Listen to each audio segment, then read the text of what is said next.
Assalamualaikum warahmatullahi wabarakatuh. Hai adik-adik. Nah, di sini perkenalkan nama saya Indah Setiawati. Adik-adik bisa memanggil saya dengan sebutan Kak Indah.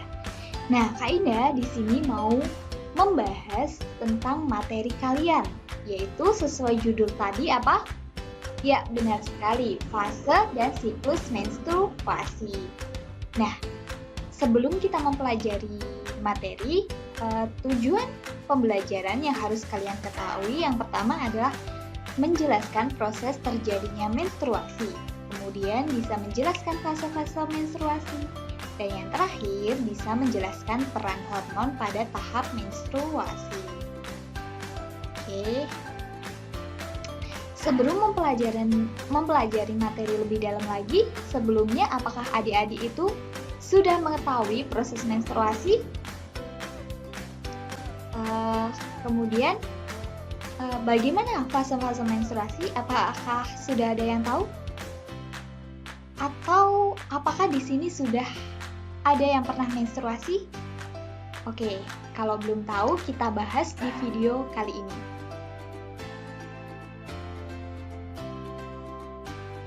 Nah, menstruasi atau yang sering disebut dengan haid, bahkan datang bulan, merupakan proses reproduksi yang dialami oleh wanita. Laki-laki tidak mengalami ya. Bagaimana prosesnya? Saya akan menjelaskan melalui video ini. Oke, saya putar videonya dulu ya. Reproduksi wanita akan terus mengalami pertumbuhan dan perkembangan. Dan ketika mencapai masa pubertas akan mengalami menstruasi. Uterus pada organ reproduksi wanita akan berkembang ketika hamil dengan cara menebalnya dinding rahim. Namun, jika tidak terjadi kehamilan, maka dinding rahim akan melurus. Itulah yang disebut sebagai menstruasi.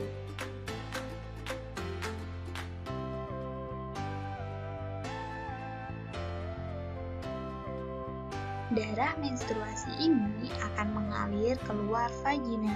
Proses menstruasi ini terjadi selama 7-8 hari. Setelah proses menstruasi selesai, pada hari ke-10 sel telur terbentuk kembali di dalam ovarium. Sel telur ini sangatlah kecil dan pada hari ke-14 terjadi proses ovulasi.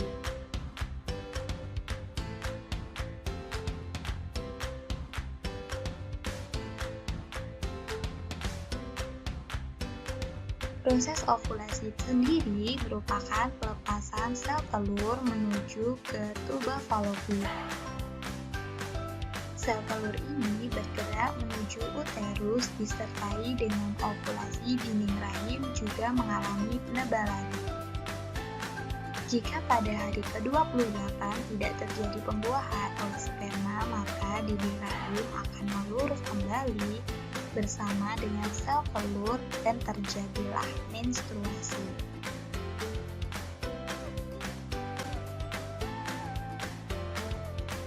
Nah, setelah memahami video tadi, alangkah baiknya kita harus mengetahui fase-fase dari menstruasi.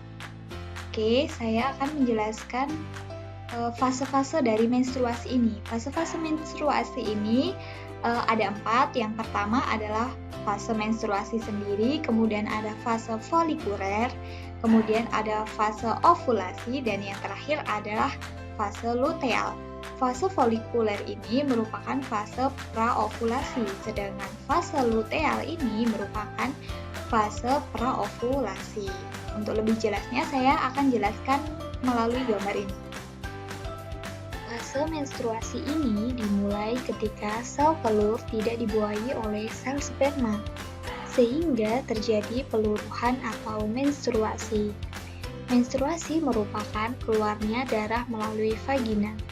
Menstruasi ini menyebabkan kadar hormon estrogen dan progesteron wanita mengalami penurunan. Fase ini terjadi pada hari ke-1 sampai dengan ke-5. Bisa juga hari pertama sampai hari ke-7 atau 8. Berikutnya yaitu fase folikuler. Fase ini disebut juga sebagai fase praovulasi. Fase ini dimulai pada hari pertama haid dan terakhir ketika ovulasi. Pada awalnya, hipotalamus mengirimkan sinyal ke kelenjar pituitari untuk melepaskan hormon perangsang folikel atau ADH. Folikel yang matang dapat memicu lonjakan estrogen untuk menebalkan lapisan rahim sehingga tercipta lingkungan yang kaya nutrisi bagi embrio tumbuh. Fase folikel ini rata-rata berlangsung pada hari ke-6 sampai dengan hari ke-14. Nah, sebelum kita mempelajari lebih dalam lagi, sebelumnya kalian perlu tahu bahwa kelenjar pituitari memiliki fungsi yang sangat penting dan disebut sebagai Master of Glands atau kelenjar pengendali.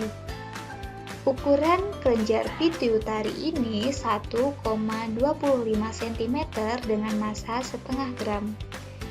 Kelenjar ini terletak di bagian dasar otak dan posisinya dekat dengan hipotalamus.